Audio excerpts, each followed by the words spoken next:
नमस्कार, मैं रवीश कुमार। उमर खालिद को जमानत नहीं मिली जमानत, लेकिन कई लोग हैरान भी नहीं हुए। उन्हें कम से कम हैरान तो होना चाहिए था। क्या अब हम हैरान भी नहीं होंगे कि किसी को 5 साल से जमानत नहीं मिली? तो क्या अब इस बात से राहत महसूस की जानी चाहिए कि जमानत अगर मिल जाती तो उमर खालिद दिल्ली की सड़कों पर घंटों जाम में फंस जाता? बच गया। जाम में फंसना भी जेल में रहने जैसा है। गुरुग्राम के लोग बारिश के दिनों में घंटों जाम में रहते हैं, इसके खिलाफ बोल नहीं पाते। उनके लिए भी रोज का जाम जेल है, इसलिए वे कभी समझ नहीं सकते कि उमर खालिद को जमानत क्यों नहीं मिलती है और इससे उन्हें या किसी को फर्क क्यों नहीं पड़ता। किसी ने यह कहकर बादलों का मजाक भी नहीं उड़ाया कि उमर को जमानत नहीं मिलने पर आसमान रो रहा है। जैसे बारिश में जाम तय है, वैसे ही उमर के मामले में जमानत का खारिज होना तय है। दोनों का सिस्टम एक जैसा। 5 साल से ट्रायल नहीं, बहस नहीं, दोष साबित नहीं, तब भी जमानत नहीं। सॉलिसिटर जनरल तुषार मेहता की बातों में बारिश की धुन सुनाई दे रही थी कि लंबे समय से जेल में है, यह जमानत का आधार नहीं हो सकता। कितनी सुंदर बात है। राजकाज चलाने वालों के पास आधार एक निराधार उपकरण है जिसका इस्तेमाल करते वक्त उनका दिल नहीं धड़कता है। 1 सितंबर की रात आसमान में बिजली फालतू में कड़क रही थी।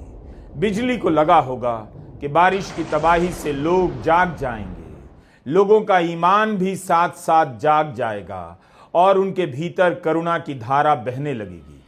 अगर इस बारिश में एफएम रेडियो वाले इसी बात पर एक गाना सुना दें कि 5 साल तक जेल में रहने के बाद उमर खालिद, शर्जिल इमाम, गुलफिशा फातिमा, अतर खान, खालिद सैफी, मोहम्मद सलीम खान, शिफाउर रहमान, मीरन हैदर, शादाब अहमद को जमानत नहीं मिली है।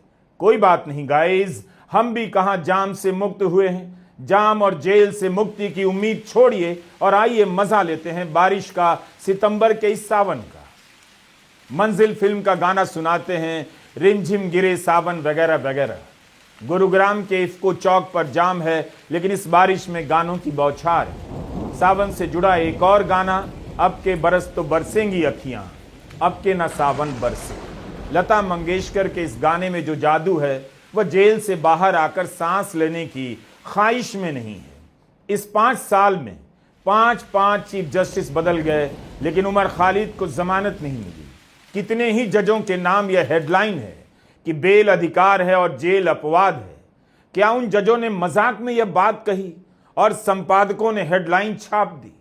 9 सितंबर को रिटायर हो रही जस्टिस शैलेंद्र कौर ने जैसे ही जमानत खारिज होने का फैसला सुनाया, पिछले 5 वर्षों में कई कोर्ट में कई सारे बेंच के सामने जो सुनवाई हुई, सब कुछ आंखों के सामने नाच गया। ऐसा लगा सब एक साथ फिर से एक स्वर में बोल रहे हैं, उमर खालिद को जमानत नहीं मिलेगी। वैसे यह फैसला जस्टिस नवीन चावला, जस्टिस शैलेंद्र कौर के नाम से जाना जाएगा, मगर आप याद रखने की चिंता ना करें, क्योंकि यह सवाल भारत की किसी परीक्षा में कभी नहीं पूछा जाएगा। भारत की न्याय व्यवस्था अपने लिए कौन सा इतिहास लिखना चाहती है? इस केस के बारे में जज आपस में क्या बातें करते होंगे? क्या इसकी कल्पना करने वाला कोई भी साहित्यकार नहीं बचा जो इस पर एक उपन्यास लिख दे? इनमें से कोई अपने अतीत में अपराधी नहीं रहा। पढ़ने लिखने वाले लड़के रहे, लड़कियां हैं जिनकी जिंदगी का अहम हिस्सा जेल में बीत गया। जिन लोगों ने गोली मारने के नारे लगवाए, उनके खिलाफ कुछ नहीं हुआ।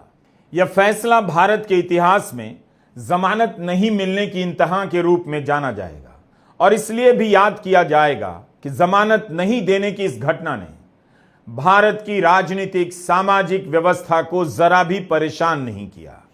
हमें लगता है भारत की जनता अपने अपने शहरों में 7-7 घंटे की जाम से परेशान होगी, लेकिन उससे भी परेशान कहां है? जिस दिन उमर खालिद को जमानत नहीं मिली, उसी दिन और उसके पहले की रात दिल्ली और गुरुग्राम में कितनी बारिश हुई। क्या किसी को उस बारिश में आंसू नजर नहीं आए कि बादल इंसाफ की हालात पर रो रहे हैं? उनका इरादा सड़कों पर जाम पैदा करना नहीं था, जिस किसी को गुरुग्राम और दिल्ली में बारिश के पानी भरने से गुस्सा आया, उन सभी को उमर खालिद को जमानत नहीं मिलने से गुस्सा क्यों नहीं आता है? तो क्या अब मान लिया जाए कि इस केस में सजा मिलेगी, केवल सजा मिलेगी, जमानत अब नहीं मिलेगी? कोई फायदा है गिरफ्तारी की तारीख बताने से, सुनवाई के दिन गिनाने से, सरकार की दलीलों से पन्ना भर देने से और कोर्ट के सवालों से आपको झकझोर देने से? कई बार लगता है न्याय व्यवस्था का ईमान भी जेल में है, उसे भी जमानत नहीं मिल रही। अब इस बात से भरोसा नहीं होता है। भरोसा इस तरह की खबरों से बढ़ने लगा है कि मध्य प्रदेश में बीजेपी के एक विधायक ने अवैध खनन के केस में जज से ही संपर्क करने का प्रयास किया। वह शायद फैसला अपने हिसाब से लिखवाना चाहता होगा। जस्टिस विशाल मिश्रा ने खुद को सुनवाई से अलग कर लिया। क्या बीजेपी के उस विधायक का कुछ भी होगा? मुझे लगता है बीजेपी के उस विधायक को न्याय का प्रतीक पुरुष घोषित करना चाहिए। आखिर पसंद का फैसला वही होता है जो अपने मन का होता है। बीजेपी का वह विधायक कितनी उम्मीद से संपर्क कर रहा होगा न्याय व्यवस्था से और जज साहब से। जब यही आज के दौर का मानक है तो इसी में आइए खूबियां तलाशते हैं, उस कहानी को भूल जाते हैं जब उच्चतर न्यायालय के एक जज ने एनसीएलटी के सदस्य जज जस्टिस शरद कुमार शर्मा से संपर्क कर लिया। उन्होंने भी खुद को इस सुनवाई से अलग कर लिया। सुप्रीम कोर्ट ने जांच बिठा दी। जज फैसले के लिए जज से संपर्क कर रहे हैं, विधायक फैसले के लिए जज से संपर्क करने का जुगाड़ निकाल रहे हैं। न्याय व्यवस्था अपना रूप संवार रही है और हम हैं कि उमर खालिद की जमानत न मिलने की कहानी सुना रहे। एक जज की और कथा सुनाने का जी चाहता है। दिल्ली हाईकोर्ट ने एक जिला जज को सस्पेंड किया है। एक महिला वकील ने दिल्ली के एक वकील पर रेप के आरोप लगाए। उसके बाद जिला जज संजीव कुमार सिंह के साथ एक और जज अनिल कुमार ने कथित तौर पर महिला वकील के सामने आरोपी वकील की पैरवी की। कहा, आप अपना केस वापस लीजिए। महिला वकील ने दिल्ली हाईकोर्ट के चीफ जस्टिस देवेंद्र कुमार उपाध्याय और रजिस्ट्रार जनरल को अपनी शिकायत सौंप दी। हिंदुस्तान टाइम्स की रिपोर्ट है। जज संजीव कुमार सिंह ने कहा, अगर आप अभी समझौता कर लेती हैं, बलात्कार के आरोप वापस ले लेती हैं, तो 30 लाख तक रकम मिल सकती है। आरोपी वकील ने पैसे दिए। अगर आपने मुकदमा वापस नहीं लिया तो आपके भाई को ड्रग्स के फर्जी मामलों में फंसा देंगे। जज संजीव कुमार सिंह को सस्पेंड कर दिया गया है और दूसरे जज अनिल कुमार के खिलाफ जांच शुरू हो गई है। मध्य प्रदेश के शहडोल जिले में अदिति कुमार शर्मा सिविल जज के पद पर तैनात थी।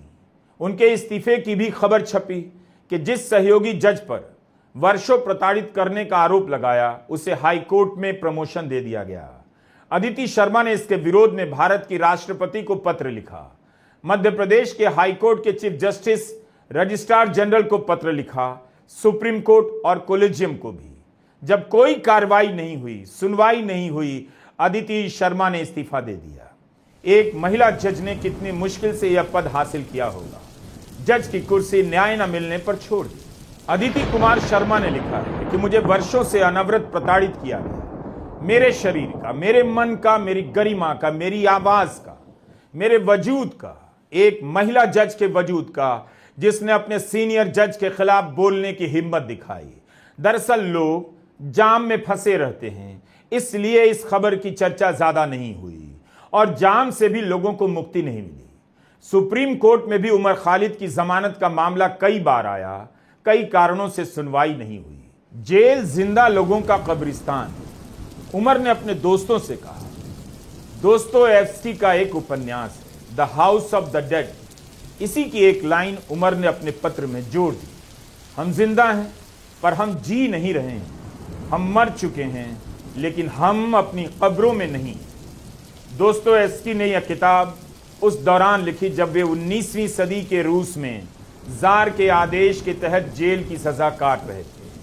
उमर खालिद लिखते हैं कि किताब पढ़ते हुए मुझे यह ख्याल आया, इतने सालों में कुछ नहीं बदला है। 150 साल पहले दोस्तोयेव्स्की के साथ जो हुआ वही मेरे आसपास तिहाड़ में हो रहा है। जस्टिस बेला त्रिवेदी की कोर्ट की चर्चा हुआ करती थी कि उमर की जमानत की सुनवाई का मामला जब भी गया, कई कारणों से सुनवाई नहीं हुई। जब वे रिटायर हुई तो बार संघ ने उन्हें फेयरवेल तक नहीं दिया। अभी हाल की बात है, भीमा कोरेगांव केस में सुरेंद्र गाडलिंग की जमानत का मामला आया। वे करीब 7 वर्षों से जेल में हैं। 13 बार यह मामला जस्टिस MM सुंदरेश की बेंच के सामने आया, लेकिन सुनवाई नहीं हुई। बाद में जस्टिस MM सुंदरेश ने उस केस की सुनवाई से खुद को अलग कर लिया। ऐसी खबरों के बीच देश की न्याय व्यवस्था एक प्लेटफॉर्म से अगले प्लेटफॉर्म की तरफ बढ़ती जा रही है। जो बिजली कौंध रही है, जरूरी नहीं कि उम्मीद की रोशनी, और जो लैंप पोस्ट है उससे अंधेरा दूर हो जाएगा। इसकी उम्मीद करने वाले ही आज मायूस हैं कि उमर खालिद को जमानत नहीं मिली।